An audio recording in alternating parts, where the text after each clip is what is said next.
Gold trusted gold buyers మీరు తాకట్టు పెట్టిన బంగారాన్ని విడిపించి ఈ రోజు ఉన్న మార్కెట్ ధర. సంగారెడ్డి జిల్లాలో మొన్న 28వ తారీఖున అంటే ఎగ్జాక్ట్లీ 1 వీక్ క్రితం ఎప్పుడైతే ఈ ముగ్గురు పిల్లలకు విషమిచ్చి తల్లి కూడా చనిపోయే ప్రయత్నం జరిగింది అన్నటువంటి వార్త ఎప్పుడైతే వచ్చిందో పూర్తిగా సంచలనం క్రియేట్ చేసింది. ఎందుకంటే ముగ్గురు పిల్లలకి కూడా పెరుగన్నంలో విషం కలిపి ఆ తర్వాత ఆ అన్నాన్ని కూడా ఇప్పుడు ఆమెనే తినింది. సో ముగ్గురికి విషం ఇవ్వడమే కాకుండా తల్లి కూడా చనిపోయే ప్రయత్నం చేసింది. కాబట్టి ఆబ్వియస్లీ ఆమె భర్త ఎవరైతే ఉన్నారో చెన్నయ్య, ఆయన వాటర్ ట్యాంకర్ డ్రైవర్ గా పనిచేస్తూ ఉన్నారు.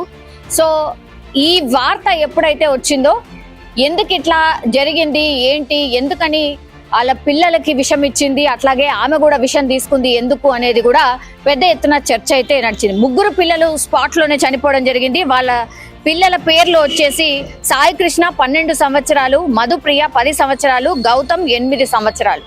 సో ఈ తల్లి ఎప్పుడైతే రజిత, తల్లి పేరు వచ్చేసి రజిత. సో ముగ్గురు పిల్లలకి పెరుగన్నంలో ఆమె పురుగుల మందు కలిపి పెట్టినట్టుగా అది తిన్న తర్వాత పాపం కొద్దిసేపటికే వాళ్ళ పిల్లలు అయితే చనిపోయినారు. అయితే చెన్నయ్య ఆయనకు కూడా యాక్చువల్లీ ఆ పెరుగన్నం పెట్టాలనుకుంది, కానీ ఆయనకు ఆల్ ఆఫ్ సడన్ ఫోన్ రావడం, ఆయన పని నిమిత్తం వెళ్ళిపోవడం అయితే జరిగింది. అప్పుడు ఈ రజిత అనే ఆమె ఏం చేసిందంటే ఆమె కూడా పెరుగన్నం తినింది అని అనుకున్నారు అంతా, కానీ కాదు. యాక్చువల్లీ ఆమె పెరుగన్నం ఎంత తక్కువ తినిందో తెలియదు, బట్ ఆమెను హాస్పిటల్కి తరలించడం, కొంత కడుపు నొప్పి వస్తుంది అని చెప్పడంతో దగ్గరలో ఉన్నటువంటి ప్రైవేట్ హాస్పిటల్కి తరలించింది. వెంటనే ఆమె కోలుకోవడం కూడా జరిగింది. ఆమె ఇప్పుడు ప్రస్తుతం బాగానే ఉంది.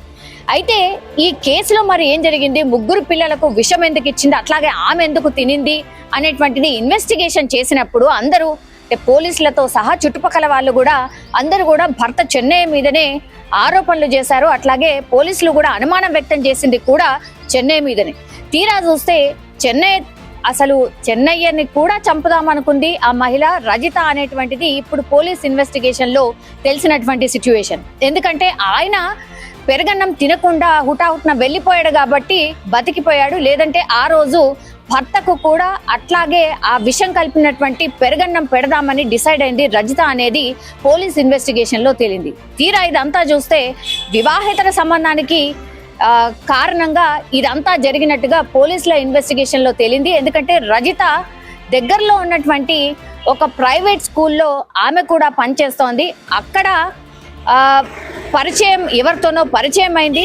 ఆ వ్యక్తే ఇప్పుడు వీళ్ళందరినీ అడ్డు తొలగిస్తే ఇంకా ఆ వ్యక్తితోని కలిసి ఉండొచ్చు అని భావించింది. కాబట్టే వీళ్ళందరి హత్యకు కుట్ర చేసినట్టుగా పోలీసుల ఇన్వెస్టిగేషన్ లో తేలింది. ఇప్పుడు సంచలనం క్రియేట్ చేస్తోంది. ముగ్గురు పిల్లల్ని చంపి ఆ తర్వాత భర్త చెన్నయ్యను కూడా చంపాలనుకుందా అనేటువంటిది ఇప్పుడు ఆశ్చర్యం కలిగిస్తోంది. ఎందుకంటే మనం గ్రౌండ్ రిపోర్ట్ కి వెళ్ళాం. గ్రౌండ్ లో కూడా ఈ ఇద్దరు గురించి కానీ ఆ ఫ్యామిలీ గురించి కానీ ఎవ్వరు కూడా నెగటివ్ చెప్పలేదు. ఎప్పుడు కూడా వాళ్ళు కొట్లాడుతున్నట్టు కానీ ఇంకేదన్నా జరిగినట్టు కానీ ఎక్కడ కూడా లేదు అనేటువంటిది కూడా అక్కడ చుట్టుపక్కల వాళ్ళు కూడా చెప్పినటువంటి సిచ్యువేషన్.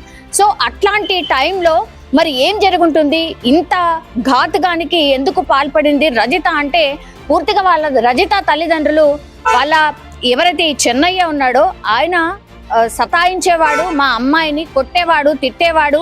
అట్లాగే చాలా టైమ్స్ ఆమె మీద కొంతమేర అంటే అనుమానం కూడా ఉండింది అనేటువంటిది వాళ్ళ అమ్మా నాన్న కూడా చెప్పడం జరిగింది. సో ఇప్పుడు అనుమానమే నిజమైనట్టు లెక్క. ఎందుకంటే ఆ అనుమాన పడ్డది చెన్నయ్య కరెక్టే అయింది అనుకోవచ్చు. ఎందుకంటే వివాహేతర సంబంధం ఉంది కాబట్టి అనుమానం వ్యక్తం చేసిండు. ఇప్పుడు పిల్లల్ని చంపడానికి అట్లాగే ఈ చెన్నయ్యని కూడా చంపుదాం అనుకుంది కూడా అందుకే అనేది ఇప్పుడు పోలీసుల ఇన్వెస్టిగేషన్ లో తేలినటువంటి సిచ్యువేషన్. సో పూర్తిగా ఇదొక మలుపు తిరిగింది అనుకోవచ్చు. బిడ్డల్ని చంపాలనుకుంది, అట్లాగే ఆమె కూడా ఆత్మహత్య చేసుకోవాలనుకుంది. భర్త వేధింపులు తాళలేక ఆయన అనుమానం తాళలేక అని అందరూ అనుకున్నారు. కానీ ఇప్పుడు వివాహేతర సంబంధం దీని అంతటికీ కారణంగా పోలీసుల ఇన్వెస్టిగేషన్ లో తేలినటువంటి సిచ్యువేషన్. సో పూర్తిగా ఈ కేసులో ఏం జరిగింది ఏంటి అనేది కూడా పోలీసులు ప్రెస్ మీట్ పెట్టి మరి చెప్పబోతున్నారు. మరి కాసేపట్లోనే ఆ ప్రెస్ మీట్ కూడా ఉండబోతోంది.